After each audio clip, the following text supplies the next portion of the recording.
Pada hakikatnya tak ada kata-kata penyejuk yang dapat menyegarkan, dan tak ada obat yang paling mudarat melainkan iman dan takwa kepada Allah Subhanahu wa taala.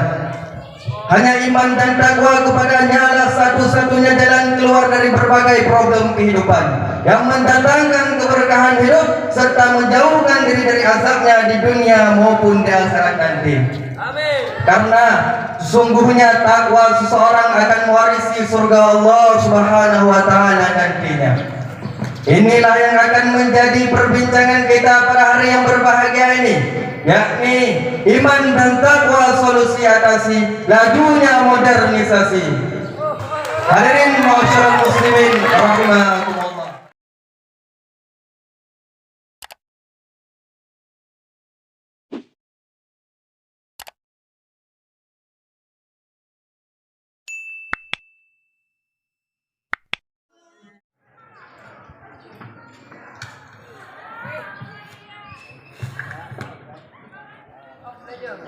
Bismillahirrahmanirrahim.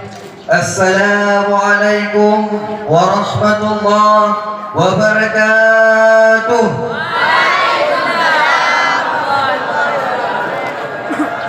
Alhamdulillah.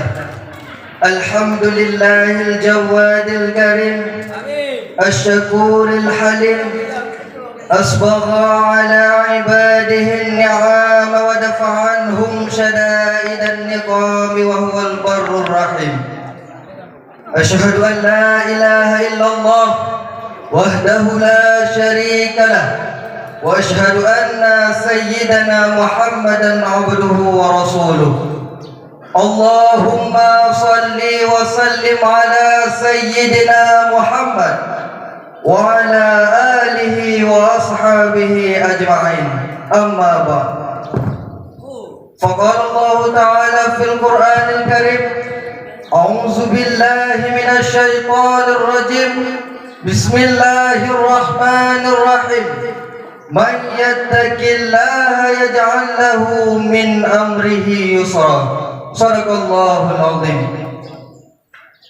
Pertama-tama, di awal perjumpaan kita pada hari yang berbahagia ini, marilah sama-sama kita hantarkan puji beserta syukur kehadirat Allah Subhanahu wa taala, yang mana oleh Allah yang telah memberikan kepada kita beribu-ribu nikmat. Di antara beribu-ribu nikmat ada dua buah nikmat yang paling mulia, yakni nikmat iman dan nikmat Islam.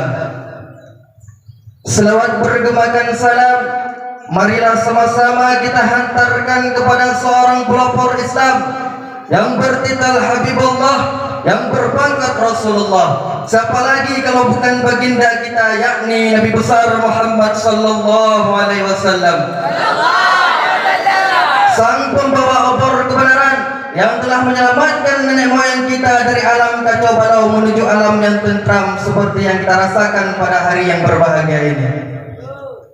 Rahmat dan sejahtera sama-sama kita hantarkan kepada para al dan sahabat beliau, yang mana al dan sahabat tersebut yang rela mendampingi Rasulullah kapan saja dan di mana saja, baik itu di meja perundingan maupun di medan pertempuran.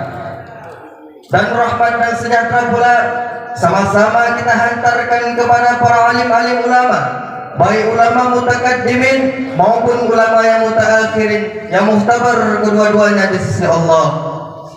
Hadirin ma'asyiral muslimin rahimakumullah. Kata-kata ketakziman wal ikraman saya yang seala-alanya kepada syaikhi wa syaikhina, murabbi wa murabbina, Raisul Ammahat Tarbiyah Islamiyah Dayah Darul Ulum Al-Fatah, yakni Al-Mukarram Baba dan Al-Mukarramah Bunda beserta sekeluarga tercinta. Kita doakan kepada Allah, semoga Al-Mukarram Baba beserta sekeluarga dilimpahkan rahmat oleh Yang Maha Kuasa. Amin, amin ya rabbal alamin. Dan penghormatan saya kepada seluruh dewan guru dan kepada dewan-dewan juri dan kepada para hadirin dan hadirat yang telah hadir pada hari yang berbahagia ini. Hadirin ma'asyiral muslimin rahimakumullah. Pada hakikatnya tak ada kata-kata penyejuk yang dapat menyegarkan, dan tak ada obat yang paling mudarat melainkan iman dan takwa kepada Allah Subhanahu wa taala. Hanya iman dan takwa kepadanya adalah satu-satunya jalan keluar dari berbagai problem kehidupan yang mendatangkan keberkahan hidup serta menjauhkan diri dari azabnya di dunia maupun di akhirat nanti. Amin. Karena sesungguhnya takwa seseorang akan mewarisi surga Allah Subhanahu wa taala nantinya. Inilah yang akan menjadi perbincangan kita pada hari yang berbahagia ini, yakni iman dan takwa solusi atasi lajunya modernisasi. Hadirin masyarakat muslimin rahimakumullah. Seiring dengan pesatnya perkembangan ilmu pengetahuan dan teknologi, cepatnya kemajuan dan derasnya arus informasi yang melanda umat manusia dewasa ini, justru dari satu sisi akan menimbulkan dampak-dampak negatif berupa kerusakan-kerusakan tata nilai kehidupan, kian menambahnya kriminalitas dengan tindak kekerasan, judi, penyalahgunaan obat-obat terlarang yang membuat orang semakin nekat dan berani berbuat maksiat kepada Allah. Kasus-kasus pembunuhan, pemerkosaan, dan perzinahan hampir setiap hari terjadi, baik yang memenuhi halaman-halaman surat kabar ataupun yang menjadi berita-berita aktual radio dan televisi. Inikah modernisasi yang kita idam-idamkan? Inikah modernisasi yang kita perjuangkan? Kerusakannya jauh lebih kita rasakan dibandingkan dengan kemaslahatan. Jawabannya ialah modernisasi dengan ilmu pengetahuan yang melaju cepat tidak akan memberi makna kehidupan. Mereka mengira modernisasi akan membawa kesejahteraan. Mereka lupa di balik itu semua ada gejala yang dinamakan dengan the agony of modernization, yaitu agak sengsara karena modernisasi. Hadirin masyarakat muslimin rahimakumullah. Dan sekarang ini saudara-saudara, kita sedang berada di era globalisasi dan modernisasi tersebut. Maka tak ada jalan keluar untuk lari dan selamat dari fitnah ini. Tak ada petunjuk penyelesaian, melainkan di ujung-ujungnya kesesatan yang menambah dengan kebinasaan. Kecuali jalan keluar yang telah ditetapkan oleh Al-Islam, yakni iman dan takwa kepada Allah Subhanahu wa taala. Sebagaimana yang Allah janjikan dalam Al-Quran surah At-Talaq ayat 4 yang berbunyi, "May yattaqillaha yaj'al lahu min amrihi yusra." Yang artinya, barang siapa bertakwa kepada Allah, maka Allah akan mengadakan baginya kemudahan-kemudahan yang dalam urusannya. Hadirin masyarakat muslimin rahimakumullah. Takwa merupakan barometer keimanan seorang muslim. Dengan takwa, mata hati akan terbuka untuk melihat dan menerima kebenaran serta menolak dan menjauhi kemungkaran.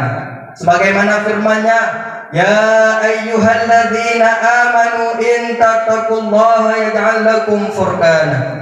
Yang artinya, hai orang-orang yang beriman, jika kamu bertakwa kepada Allah, niscaya Allah akan mengadakan baginya kemudahan dalam setiap urusan yang dihadapi. Hadirin masyarakat muslimin rahimakumullah. Imam Ibnu Katsir mentafsirkan ayat ini, barang siapa bertakwa kepada Allah dengan mengerjakan semua perintahnya dan menjauhi segala larangannya, niscaya Allah akan memberi taufik, yaitu berupa bimbingan untuk mengetahui yang hak dan yang batin baginya. Namun sayang, tidak semua orang Islam itu mengaku beriman, sebagaimana tidak semua orang yang beriman itu mengaku bertakwa. Hadirin masyarakat muslimin rahimakumullah. Kata-kata takwa atau takut kepada Allah sering kita dengar, bahkan sering meluncur dari lidah kita, seakan-akan menjadi bahasa yang datar tanpa makna. Takut kepada Allah tidak lagi menjadi rasa, tetapi hanya sekedar menjadi bahasa. Sebagian besar umat manusia termasuk umat Islam sekarang ini sudah kehilangan rasa takut kepada Allah, kepada ancaman-ancaman yang dahsyat bagi orang-orang yang maksiat, kepada kemungkinan-kemungkinan bahwa diri kita terjerumus dalam azab dunia, lebih-lebih siksa kubur dan azab akhirat nantinya. Namun justru sebaliknya, sebagian di antara kita cenderung takut kepada orang-orang yang dikeramatkan jin, syaitan dan lain-lain. Imam Ibnu Katsir mentafsirkan ayat ini, diterangkan dalam kitab Fathul Majid dan kitab Al-Qaulus Sadid, yang bahwa takut semacam ini termasuk dosa besar, tercela, bahkan termasuk dalam syirik akbar yang mengeluarkan seseorang daripada agama Islam. Seseorang yang melakukan amalan haram atau meninggalkan amalan wajib karena takut kepada manusia, hal ini termasuk ke dalam syirik asghar yang meniadakan kesempurnaan tauhid. Sebagaimana yang diterangkan dalam sebuah hadis yang diriwayatkan oleh Imam Ahmad, Ibnu Hibban dan Ibnu Majah, yang bahwa Rasulullah Shallallahu Alaihi Wasallam bersabda, janganlah salah seorang di antara kalian menghinakan dirinya apabila melihat satu perkara yang menjadi hak Allah dan menjadi kewajibannya untuk dibicarakan, kemudian ia tidak membicarakannya, maka Allah akan bertanya padanya di hari kiamat, apa yang menghalangimu untuk membicarakannya? Kemudian dia menjawab, ya Allah, ya Tuhanku, aku takut kepada manusia. Maka Allah akan berkata kepadanya, hanya akulah yang paling berhak engkau takuti. Hadirin ma'asyiral muslimin rahimakumullah, jika kita memang beriman kepada kebesaran Allah, kalau benar kita bertauhid kepada kebesaran Allah, kenapa kita perlu ragu bahwa suatu saat nanti Allah akan membangkitkan kita setelah kematian, lalu menghisap amal perbuatan kita sekecil apapun kebaikan dan keburukan yang pernah kita lakukan di dunia ini. Lalu terhadap mereka orang-orang yang tidak beriman dan bertakwa, Allah akan memberikan kitab amalannya dari sebelah kiri, maka mereka termasuk orang-orang yang merugi. Nauzubillah, summa nauzubillah. Imam Ibnu Katsir dalam tafsir beliau menjelaskan tentang ayat siksa bagi orang-orang yang tidak beriman dan bertakwa. Ayatnya ialah summa fi silsilatin zar'uha sab'una zira'an fasluquhu. Kemudian masuklah ia ke dalam rantai yang panjangnya 70 hasta. Tentang arti fasluquhu, Imam Ibnu Katsir mengemukakan perkataan Ibnu Jurayj yang bahwa Ibnu Abbas berkata, mata rantai tersebut dimasukkan dari arah duburnya hingga keluar melalui mulutnya, lalu disusullah orang-orang tersebut di atas rantai tersebut seperti belalang yang ditusukkan pada kayu ketika dipanggang dengan api. Syekh Al-Alamah Abdurrahman bin Nasir As-Sa'di, seorang tokoh ulama dari Saudi, mengemukakan yang bahwa mata rantai tersebut berasal dari neraka Jahim yang panasnya mencapai puncak panas. Kemudian artinya ialah susullah orang-orang pesakitan orang yang tidak beriman dan bertakwa ke rantai tersebut dengan cara rantai tersebut dimasukkan dari arah duburnya hingga keluar melalui mulutnya, lalu digantunglah pada lehernya. Maka orang sengsara ini terus-menerus disiksa dengan siksaan yang sedemikian mengerikan ini. Betapa dahsyatnya siksaan tersebut terhadap dirinya, betapa menyesalnya ia dengan penghinaan yang sedemikian rupa. Sesungguhnya hal yang menjadikan sampai pada kedudukan demikian ialah karena innahu kana la yu'minu billahil azim. Sesungguhnya dia dahulu tidak beriman kepada Allah yang maha besar. Ia tidak menunaikan apa yang menjadi hak Allah, tidak bertakwa dan tidak beribadah kepadanya. Ia kufur kepada Tuhannya, menentang Rasulnya, dan menolak kebenaran yang dibawa oleh Rasulullah Sallallahu Alaihi Wasallam. Hadirin ma'asyiral muslimin rahimakumullah. Oleh karena demikian, selagi hayat masih dikandung badan, selagi kesempatan masih ada, hendaknya kita menekuni bidang kita masing-masing sehingga menjadi ahli tanpa meninggalkan upaya mengenal, mengetahui dan mengamalkan ajaran Islam yang merupakan suatu kewajiban pokok bagi setiap muslim agar dapat mencapai kedudukan penciptaan tersebut dengan menjadikan keimanan dan ketakwaan kita sebagai sarana untuk meningkatkan keimanan dan ketakwaan kita bersama. Tentu saja hal ini menuntut kita agar dapat mengambil faedah dan pengetahuan tentang syariat sebagai wujud syukur kita atas nikmat yang telah Allah anugerahkan kepada kita semua. Hal ini agar mereka mengakui bahwa mereka adalah makhluk yang tunduk dan diatur, dan mereka mempunyai Allah yang maha pencipta lagi maha mengatur mereka semua.